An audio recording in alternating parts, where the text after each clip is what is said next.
Game week 2 is done. Craig, how's the week, man? How did it go for you? Glad, how's it going? Yeah, it was a good week. I mean, 76 points. Definitely can't complain about that. I mean, two very high-scoring weeks. I mean, goals flying in again, some great soccer to watch. I mean, what more can you ask for? Yeah, man. So just looking at it, the first week the average points was 61. Game week 2 the average points was 56, which is so rare to have average scores above 50. So to have it 2 weeks in a row is quite fascinating, I suppose. It just shows how I suppose the West Ham guys have been really bailing out most FPL managers over there. As for Exactly. me, yeah, I reached 71 points, and because of that, at the top of the episode, I feel I need to give Michail Antonio his flowers while he's alive. You know, man, what an FPL legend. 80th minute, 84th minute to come up with those two goals. And not only was it 8 points from his goals, plus the three bonus which followed with it as well. Yeah. That was absolutely amazing. That saved my week really. So Yeah, yeah, they say a fit Antonio, you just can't not have him in your team. exactly. He's almost like a fixture-proof player. It doesn't matter whether he's playing against big teams. It doesn't matter whether he's playing mid-table or relegation candidates.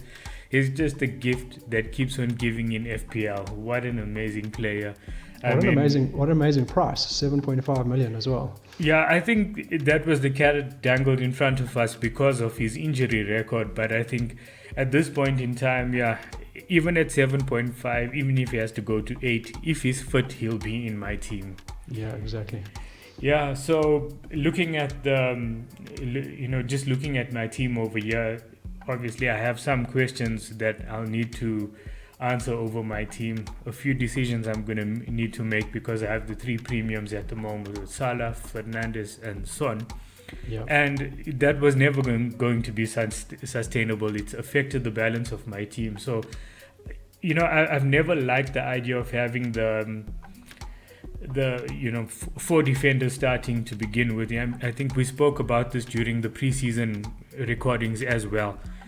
But it was Tsimikas who changed my mind, and I saw it as an opportunity, but I think it's now starting to catch up.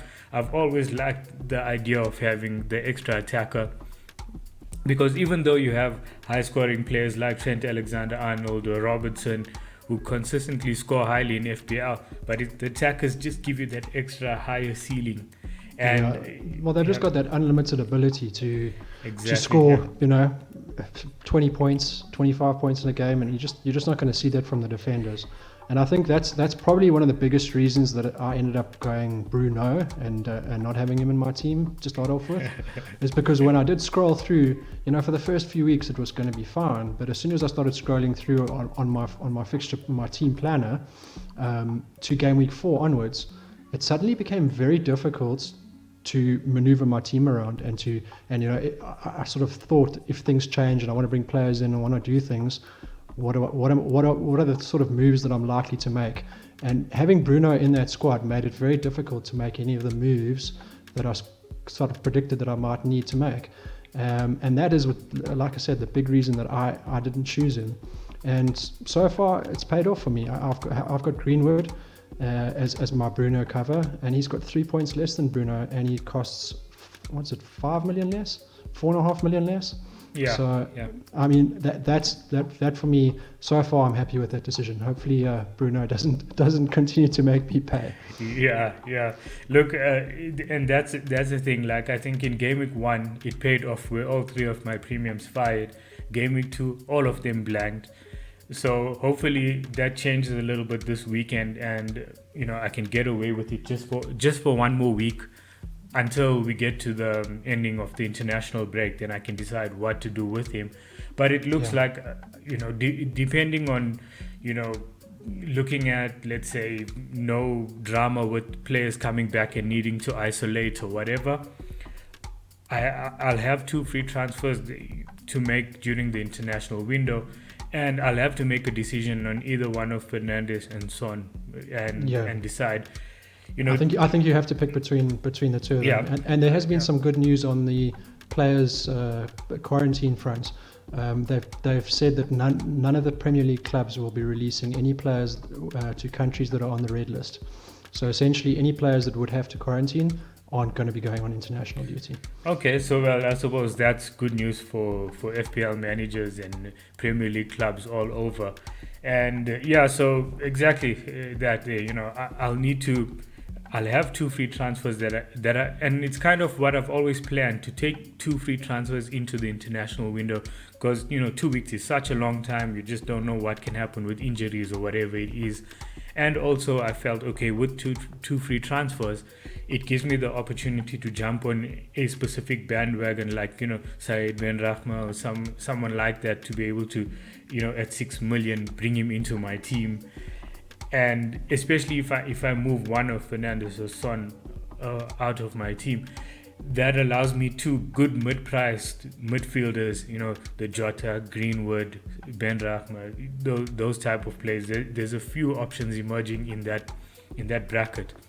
Yeah, Jota looks good. I mean, I was surprised that he started again, and it seems like he might be getting that starting role more often now.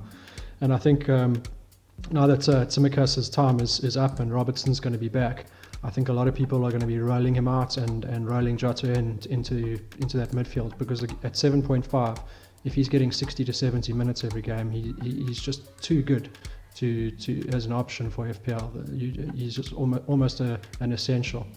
Well, here's some numbers for you on Jota. He has in terms of goals to XG differential, he's exceeding his XG by 1.22. So his XG is 0.78, which is not that high. I think it's about number 10 on the, in the overall. But in terms of the difference, I mean, he's scored twice now, and so it's 0.78 XG with 2 goals. So he's exceeding it by 1.22, which is the third highest. Yeah. The highest differential is Bruno, which is obviously the bulk of it came from the first game against Leeds. But I can tell you none of it came from the last game, thankfully. That was quite a surprising result there. And then Greenwood is second, where he's got 2 goals from an XG of 0.42, which is absolutely amazing as well. So, that's a difference. He's exceeding his XG by 1.58, it just shows what a quality finisher Greenwood is. And then, like I said, Jota is third, and Said Ben Rahma is fourth, where he's got an XG of 0.83 and with 2 goals. So, he's exceeding it by 1.17. And those are the 4 players whose differential between goals and XG is over 1. And everybody else is under 1 at the moment. Yeah, I mean, it's, with a small sample size, we've had 2 games. There's always going to be huge variance in these numbers. And that's the problem we face also as managers when we're trying to choose who to bring in and who's a bandwagon and who's not. It's very difficult because when your sample size is so small, you've got to kind of maybe use your eye test as the thing to choose to make your final decision. Because at the moment it's going to be very difficult to just purely back these numbers. Yeah, sure. I suppose so, and that's why, especially with players who are not established, and especially as FPL assets, I try to, I won't say ignore them, but I take it with a pinch of salt.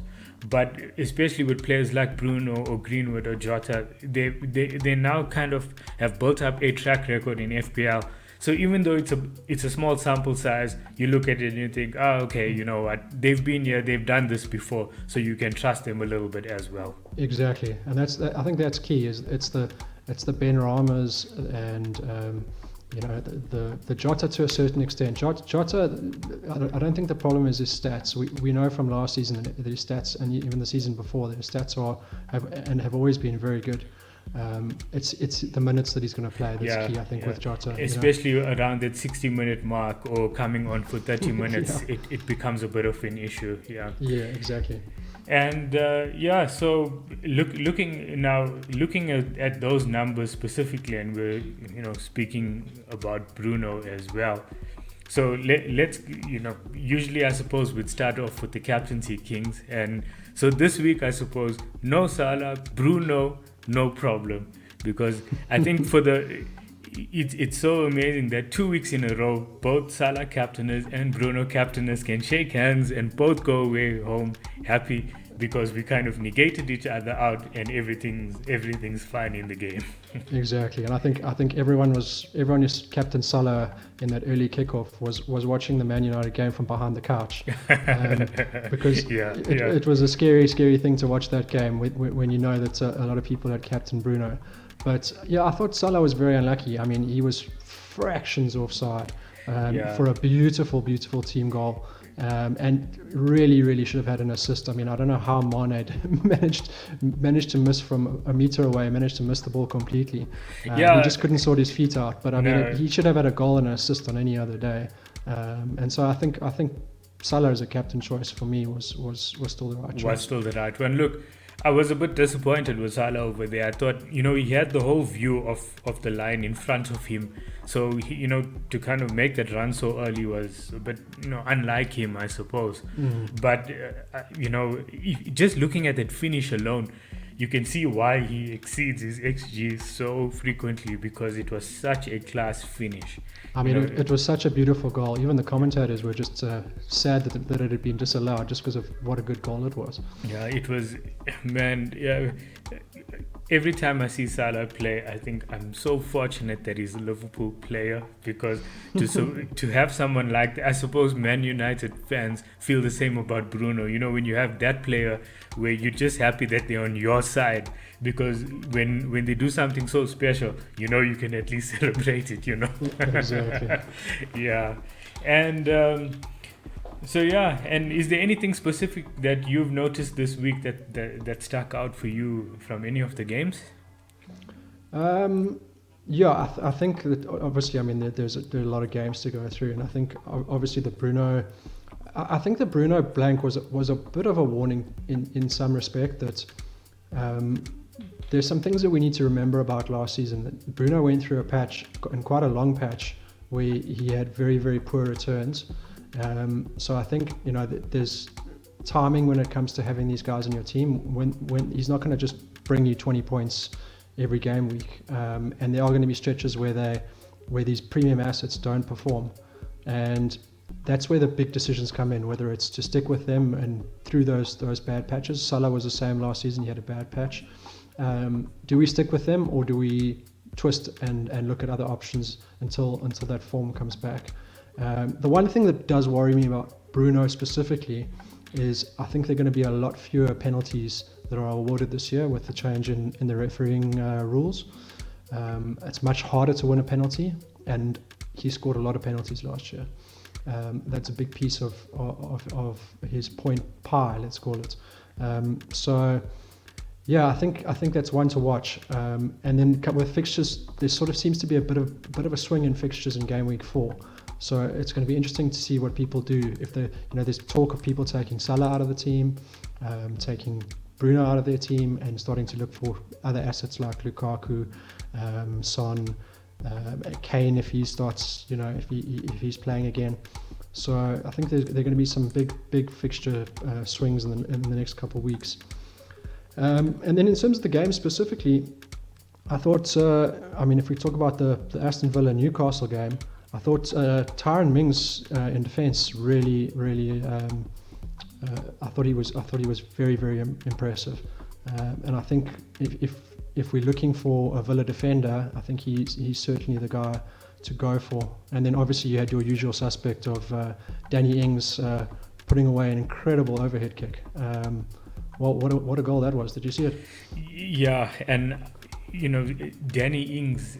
That is why I love having him in my FPL team, is because he's the type of player who can a player who can feed off scraps and get you a goal in a game is so vital in real life, and then to have that in FPL as well is just a bonus, because he's a real old school striker. Yeah, he's such a brilliant finisher. So to have him in the team, like, even though maybe the Villa the Villa attack hasn't been I suppose they're yet to click this season fully, and I suppose it makes sense because there's been so many changes to their team. But when you have a player like Ings over there, you just feel, okay, you know what, he can get you a goal. And so far, I mean, 2 out of 2, so, you know, all's good over there. But the interesting stat that I've got out of that Villa game is that they have the 4th lowest expected goals conceded right now. Well, yes, I know it's only 2 games, and, you know, we spoke about small sample sizes and so on. But the expected goals conceded is 1.55. Now, they conceded those what was it, 2 goals against Watford. Sorry, 3 goals against Watford, and then they kept a clean sheet. So, looking at those defensive numbers, I still think that, you know, anybody who has punted on Villa defenders hasn't necessarily made a bad choice. No, I don't think so either. I don't think Villa are looking terrible at the back at all. And I think another interesting one for me was Crystal Palace. Patrick Vieira seems to have really gone for the let's tighten up the back strategy and let's make defense our priority, and then take it from there. And so their defense looks a lot better looks like worlds apart from last season. So I wouldn't be looking at those Crystal Palace fixtures too brightly at this point, because I don't think at the moment they've conceded, I think, 1 goal in 2 games. Well, actually, they've conceded 3 so far 3. because it was Chelsea first up, so you can imagine was a tough fixture, right? Yeah. But then, sorry, they drew 0-0 this past weekend, right? So they conceded all 3 against Chelsea. So yes, and looking at their numbers, it was their XGC, the expected goals conceded is 2.11, which I think all comes from the Chelsea match largely anyway. I suppose they definitely want to watch out for, because they have a lot of well-priced defenders as well. I think that's the key. I mean, we want to start at the top, and we want Chelsea defenders. Probably Ruben Dias from City looks like a great option. Your usual suspects in the Liverpool team, and you start working your way down the team list from the best defensive teams. But you can't pick every premium asset because your budget just won't allow it. Yeah. And so they're going to be these guys on your bench that possibly rotate in when they have a good fixture, or just, you know, used as bench fodder every now and again.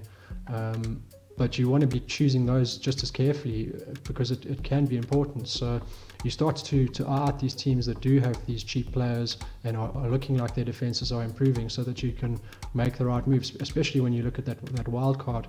You know, you bring in the right cheap players, it can be all the difference for you. Yeah, definitely. And it looks, you know, you speak about the wild card, and it looks like we're so close to that now, where people are essentially planning their wild cards around Gameweek 7 and so on. And to think of it, already 2 weeks have passed now. So, I mean, can you believe it? That we're effectively planning for 5 game weeks away from now, which feels ridiculous. Yeah. But yeah, well, I think there were a few rage wildcard buttons pressed for the guys that didn't have Ben Rama in their side. Yeah, and luckily I managed to hold myself back when it comes to that. No, definitely. I also, you know, I said last week I'm not going to make a transfer. I didn't make a transfer, so. And I was still fine with the team. Like I said, you know, okay, fair enough. I'm not happy with the balance of the team, but I think even fixture-wise, going in with the 4-4-2 or whatever into this weekend, I mean, if you look at the fixtures as well, I think it's okay for at least. I think I could manage it another week or 2, but after that, I'll need to make some tough decisions as well. Yeah, well, that's the nice thing, is when you have 2 free transfers, you can either look at doing a little mini wild card and doing 3 transfers, or maybe you're able to make the sort of team changes that you need to with just the 2, and that'll usually, between the 2 or 3 transfers, you can usually fix most of that in one go. Yeah. And especially since, you know, I've got players in good price points as well, it doesn't make it difficult to move players on as well. So I think I'm covered over there. So looking at some other numbers over here, the one thing that's quite interesting is that though Liverpool have kept 2 clean sheets, they rank 10th for expected goals conceded, which is just below Crystal Palace. And I must say, towards the ending of that game with Burnley, I was literally praying because it's thanks to Alisson that we that we ended up coming away with a clean sheet, because we were so close to conceding over there. Yeah, I think it's happened in both games where we've given away sort of almost a lapse in concentration and given away a really golden chance to the opposition. And Alisson's bailed us out, fortunately. But yeah, that's the problem, I think. The Liverpool defence is still... the guys are still coming back together in terms of Virgil van Dijk being back. And I think it will be a strong defence, but just need to cut out those big chances that they seem to be giving away. Yeah, and if I look at the trend over the last 2 or 3 years, you'll notice that most of the big clubs, the defenses take some time to settle into the season, and it's happened at Liverpool as well. I think, when was it? The season that we won the league, we kept on. I remember at the beginning, when Alisson got injured and then Adrian came into the team, we won all of those games, but we kept on conceding one all the time. We weren't conceding lots, but just enough to wipe out all clean sheet points. And a lot of us, well, I know myself specifically, I doubled up. I think I had was it Robertson and Virgil, so that I could save a bit of money. And every time it was so frustrating. I remember the opening day of the season, Pookie scored against us, and that was really frustrating, just to see like effectively 8-10 points just wiped out in with one goal. Yeah. But so I think especially the fact that with the Liverpool team playing such a high line, we tend to always give away that one chance per game, and it's always been that case. And I think now with the players kind of just coming back in again, especially with Virgil and so on, Matip as well had a long layoff. I think it will take some time, but over the next few weeks or months, I think we'll start to see them really improve and become a more solid defensive unit. Yeah, I agree. I think they'll settle down, and I think it's one of the best defenses in the league for sure. Interestingly enough, Brighton came through with their clean sheet this week, which was great. Everyone was talking up the Brighton defensive assets before game week 1 started, and it's nice to actually see that at least a clean sheet comes through early on.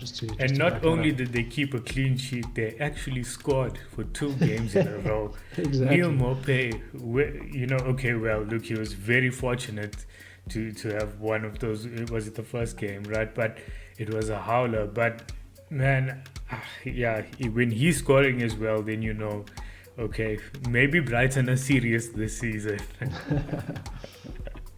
Yeah.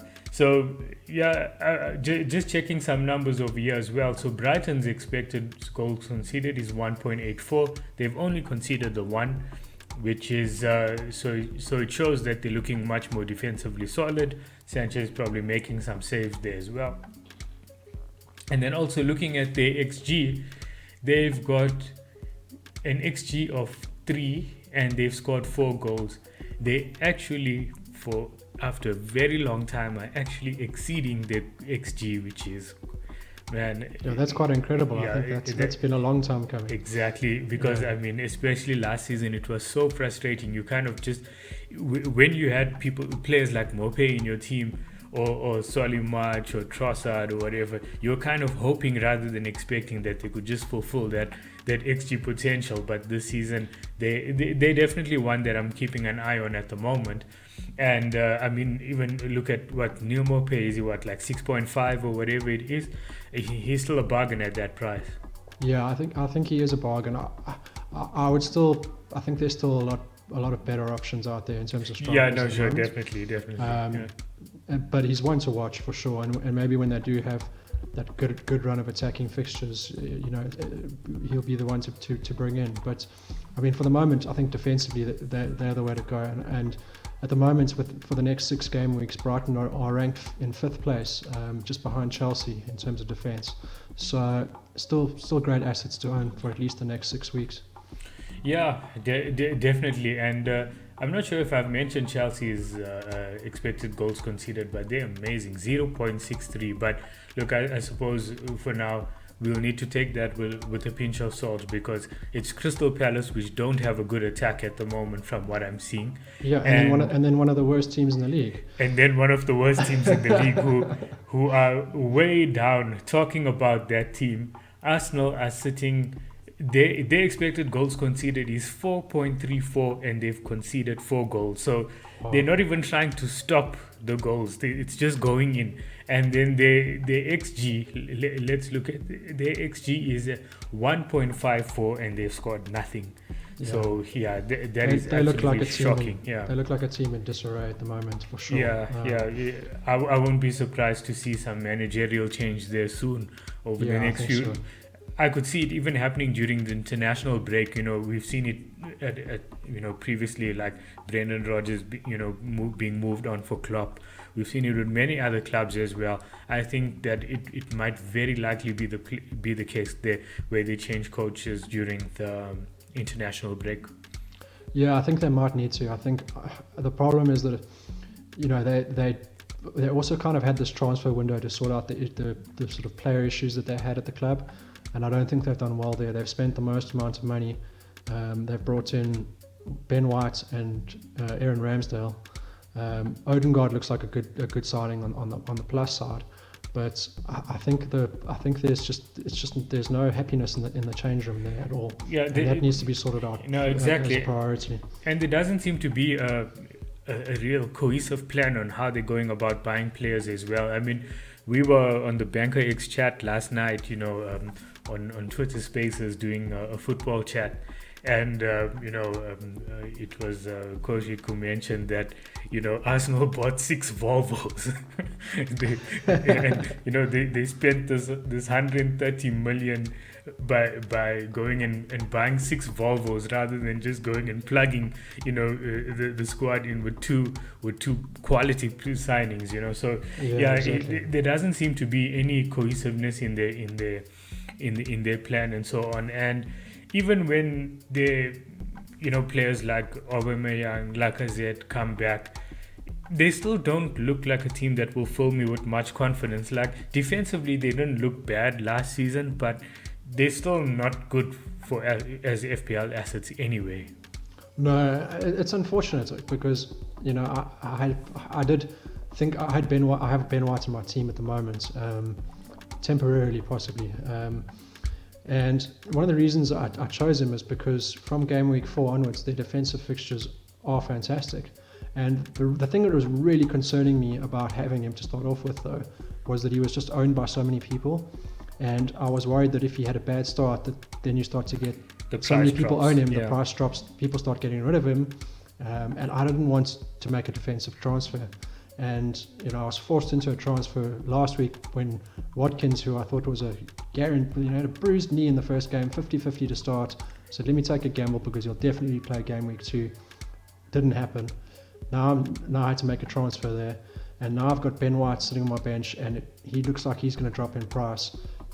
I don't really want to be losing team value at this stage, and that coupled with the fact that Arsenal's defence, although they ranked in 4th place, I think from game week 5 onwards. Game week 4 onwards they ranked 5th, so they're still up there. I just don't have any confidence in them, and I think in FPL that's a big. You've got to trust that if a team isn't looking good, then it's better just to avoid them. And at the moment, I've literally scrapped all of my Arsenal players off my watch list, and I think the move that I'm actually going to look towards now is an interesting one, because I think that we haven't spoken about the Spurs defense, and under Nuno they suddenly look like a different defense completely. Well, here's one for you, right? I made my we were speaking about not making defensive transfers. I kind of had no choice. I pulled the trigger last night and I used one of my free transfers. And I think it's going to be very predictable because exactly what we're talking about now. I moved Ben White out of my team and I brought in Eric Dyer. Now it's funny you say that, because that's the exact move that I'm waiting to do. Yeah. And I've been trying to hold off as long as possible, just purely because I'm a bit worried about Son's injury status. He seems to have pulled up with a bruised or injury to his thigh or hamstring at the game on the weekend, and They say it's nothing serious, and he felt it in the warm-ups and still played, I think, 70 minutes. So it doesn't sound like it's serious, but you always have this worry in the back of your mind. I make this defensive transfer. Now, personally, I don't have any other free transfers left. I don't want to be forced into taking a hit in game 3. Yeah, sure, of course, yeah. And especially going into international break as well, you'd like to have some transfers in the bank going in. I mean, that would be first prize. Unfortunately, sometimes you just don't get dealt that hand. And that's my case, where I've basically been forced into a transfer each week, and I'm going to be forced into one this week either way, whether it's replacing Son or replacing Ben White. And all I can say is thank goodness I didn't plan to make any transfers. Like we spoke about pre-season, if I'd planned to make a transfer in Game Week 1 and Game Week 2, I would be stuck with a whole bunch of players that really I don't want in my team because I'd planned to move them out. Or I would have been taking hits because I've been forced into these other transfers. So that's really the importance of not planning any transfers in the early weeks, so that now actually I can make these transfers that I don't want to make, but I've been forced into. Yeah, I'm with you there. And look, I have been forced into this transfer because my issue is Joe Feldman probably won't play this weekend because he only arrives back into training on Thursday, I think. So he'll most likely only play once, in game week 4. And then Ben White has COVID, and he definitely won't play this week. And now with Tsimikas in my team and Robertson looking to come back, he looks like he'll start against Chelsea. Yeah. That leaves me with the situation. So I already had Billy Gilmore coming off my bench to give me 2 points. Yeah, exactly. So what I've done is I've made the switch from White to Dyer, because most likely Dyer will play anyway, and I've got Tsimikas in my starting lineup. And if Tsimikas plays, great. If not, then I'll have Gilmore coming in for the 2 points again. But I'm holding on to Joe Feldman for now because I still like his fixtures. The issue is now I've just seen is that Brighton have signed another left back, I think Marc Cucurella from Getafe. So that becomes a bit of an issue. I don't know how that affects Feldman's minutes, but that's fine. I'm not too worried about that because Cucurella's just arrived, so we don't even know whether he'll be a regular up front. But yeah, I suppose, look, you're always going to get these type of situations being thrown up early on in the season, and that's fine because that's why I suppose like you say, you need to be adaptable. You need to adapt to the situations, and at least because we haven't planned transfers, we kind of we're scoping out the situation, saying okay, I need to do this, whatever, and yeah, take it as it comes. Exactly. But I think one we do have to talk about is Dominic Calvert-Lewin. My gosh, he is... I can't ignore him anymore. Yeah, he is also looking fantastic. And this was another one who was, pre-season, I just couldn't fit an 8 million striker into my team. And I didn't go Ings and I didn't go DCL. And, geez, he is looking really good. And their fixtures look good. And looks like he's taking penalties. I mean, it just looks like everything's coming together for Calvert-Lewin. Yeah, definitely. And I was impressed with what I saw by them. He's taking a lot of touches in the box as well. I think he's got more touches in the box than anyone. I think it's like 5 shots in the box over the 2 games, which is brilliant for an FPL asset. And yeah, Everton are just surprisingly looking good in attack. Defense is still looking a bit shaky, which is so uncharacteristic of a Rafael Benitez team, I suppose. Yeah, it is, but it's not uncharacteristic of Everton. And I think when we spoke pre-season and a lot of people had Digne in their side, I think that was one of the key ones where I said I think that's one to avoid, and that was just purely looking at the fixture difficulty ratings and just seeing that Everton's defensive fixtures not fantastic for the run compared with other teams. Whereas attacking wise, I think that the fixtures were always going to be good. It was always just a question of whether Calvert-Lewin under Benitez was going to thrive or not. Yeah, exactly. And so Everton are on my watch list at the moment. Not the defenders, definitely attackers, specifically Calvert-Lewin. Yeah. And talking about Everton, let's look at their opponent in Leeds, who you can never have one of these conversations without mentioning Leeds. And I spoke about Rafinha and having him in my team, and finally he came through for me with that goal. Yeah, what a fantastic goal as well. Brilliant goal. And I was urging him on at the end to please shoot to get the second one. And look, yeah, he's one of those players, I spoke about, and I said, yeah, I wasn't very convinced about the fixtures, but I thought at 6.5 million, I'd rather have him than Buendia because of the fact that Buendia is in a new team, and also I'd have Ings covering Villa's points, so I don't feel that I need to have Buendia as a priority. And yeah, I'm just so happy to have Rafinha in my team. Like, yes, okay, fair enough. I know for a little bit cheaper I could have had Ben Rahma, but now we're talking about crystal ball stuff here. And look, to be fair, so many people had Said Ben Rahma in their teams that I can't call it that, to be fair, because a lot of people looked at the numbers and said, look, he looks good for attacking returns. But in saying that, to have a goal from Rafinha finally, it was so worth it. And he's got another good fixture coming up this weekend as well against Burnley away. Burnley, who are looking quite suspect at the back at the moment. I mean, their expected goals conceded is now sitting at 4.51, which is the second worst after Newcastle at 5.52. So yeah, I wouldn't be surprised to see Rafinha maybe even hauling in that game. Yeah, he looks, I mean, like you said, tried and tested. I think that Rafinha over Buendia was a great move. And Benrahma was difficult because I think the whole of FPL Twitter had Benrahma in their teams, but not many other people. He had a great preseason, but I think the issue with me, the thing that I was always worried about when it came to Benrahma is what were his minutes going to look like. Yeah. And fortunately for the Benrahma owners, he had a fantastic first game, which meant that he was definitely going to be playing in Game Week 2. He's had a fantastic Game Week 2, and suddenly he becomes a fixture in the team.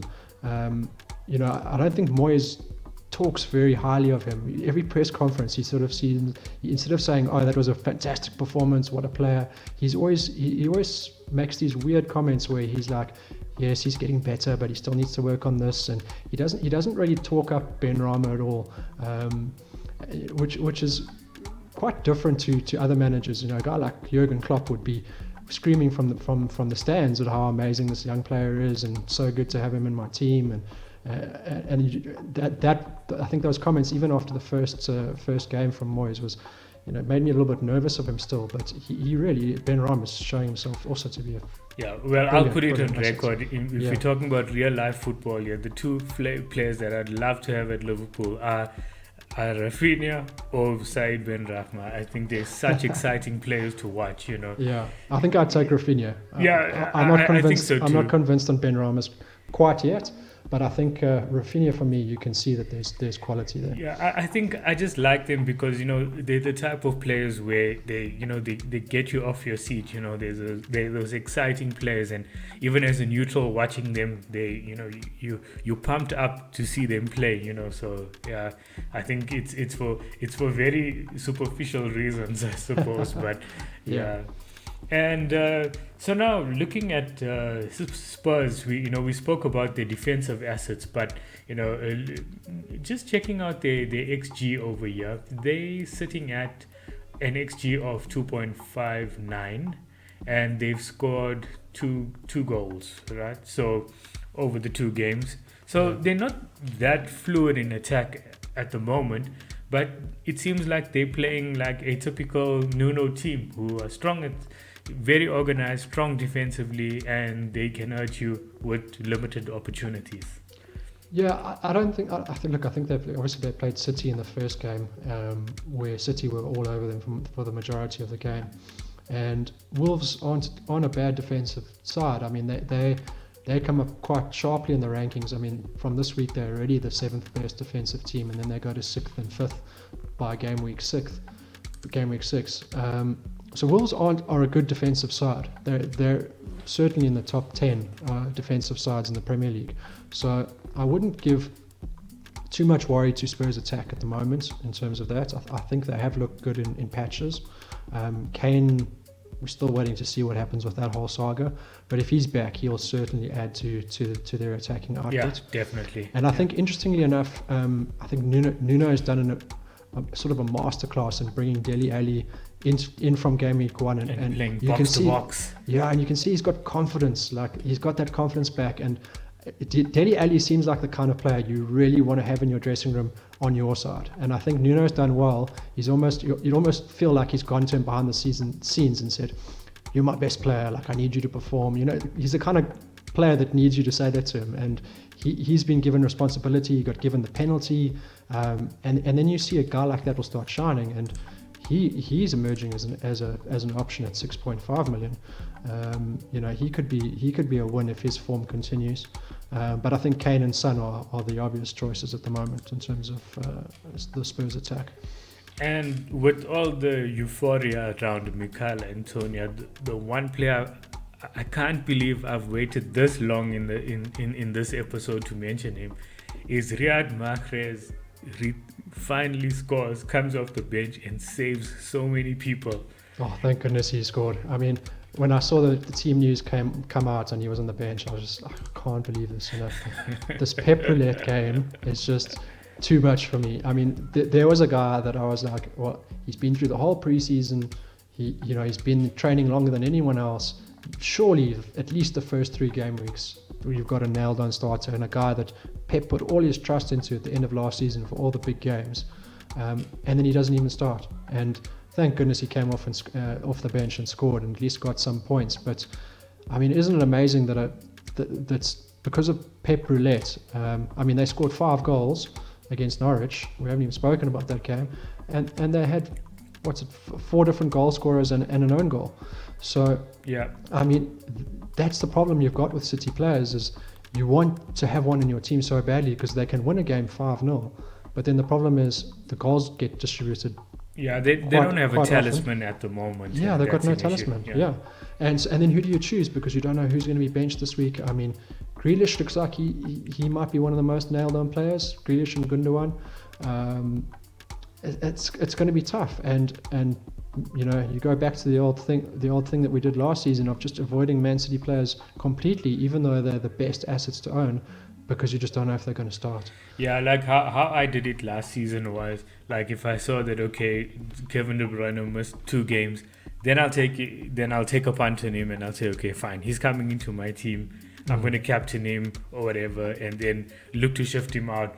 But at this point in time, I suppose with so many different options, I've just kind of avoided Manchester City players altogether. I'd really like to have, I think that goes for everybody in the FPL community would like to have a City player in their team. But for obvious reasons, like you say, it just becomes too much of a risk at the moment. It's so difficult. I think the only one you can really count at is Diaz at the back. Last season he played almost every game, and I think this season it's going to be a similar story. He seems to be the rock and the foundation. So I think if you are looking for a defensive asset from City, I think he's the way to go. His attacking output is disappointing. And he got an assist in this game, which was great for him. But I think he's at least the one that you can trust. You don't want to be paying 6 million, 6.5 million, 5.5 million for some of these City defenders, and then they don't make the team, the starting lineup. And if they come off the bench, it's even worse for you. So yeah, I think if you're going to go City defense, he's the guy to go for. Yeah. And definitely, I agree with that. And I think, look, there will be games where he does get rotated as well. But looking at it, I think he'll play at least 3 out of 4 games, which I think for a City player... I think it'll be way higher than that. I would be willing to say 9 out of 10 for Ruben Diaz. Fair enough. Yeah. And to be fair, look, that is amazing. But even at 3 out of 4, I'd probably go for it, because if you have cover on the bench for that one game, you still feel confident, okay, on the other 3 games, you'll be covered, and that's good enough for me. Yeah, if you've got bench cover and you've got guys on the bench with good fixtures, then it becomes much more of a much easier option. And it's interesting because with all these cheap midfielders and forwards that are performing this season, It's only been 2 game weeks, like we keep saying, but these guys, there seems to be some real informed players and goals flying around. It makes it a lot easier to have a stronger bench and to have more expensive defenders, because you're not spending all your funds on these premium guys, and the premium guys are the only ones returning. Yeah, definitely so. And then talking about premium defenders, I think to wrap up this specific episode, looking at Manchester United's defense now, they've got expected goals conceded of 1.33. They've conceded 2, and such a weird game, but Enshock still came out with 2 bonus points. What do you make of the United defense at the moment? Do you think it's something along the lines of what I spoke about earlier, where as the season progresses, you think that they'll grow into it and become more stronger? Yeah, they should get better. They've also got Varane coming in. Definitely. I mean, he'll make a huge difference. He should make a huge difference. I think Shaw's 2 bonus points. That must be one of the lowest bonus point scores I've ever seen in my life. He did it last season as well. Yeah. It was incredible that Greenwood on 21 got 3 bonus. It was really, really low stuff. And disappointing result for United to draw with Southampton and concede. I think everyone was banking on a clean sheet there. Yeah, I was looking at a full house over there, clean sheet and some attacking returns, and it just never come. Yeah, well, look, that's it for this episode, and then we'll do a preview of Game Week 3, which will come up soon. Okay, cheers, Brilliant. Greg. Thanks, Clyde.